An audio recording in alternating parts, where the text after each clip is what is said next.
Tapos ito na, finally, championship. Tapos part ka pa rin naman.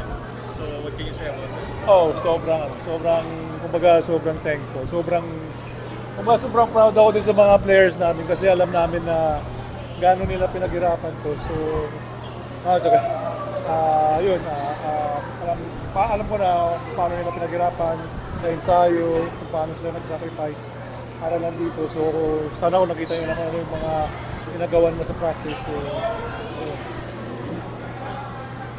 Ano ba, same pa rin ba ng kumbaga ganun pa rin kasaya na siguro as a player and ngayon as a coach para sa yung feeling? Oh yeah, siyempre, ganun pa rin kasi parang part pa rin ako ng championship na to, nasa coaching staff na ako. So sobrang same pa rin yung excitement.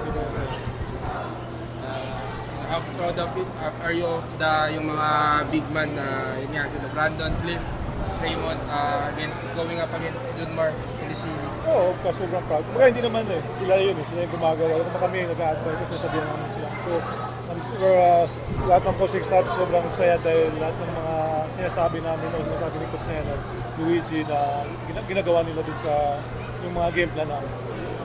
Pwede, sabi ni Brandon, parang nung nag-usap kayo na ang goal is to win a championship as early as on tour pa lang, bit na require sa conditioning. So, being a part of that process, ano mga nakita mo na parang ang layo ng mga in-improve nila?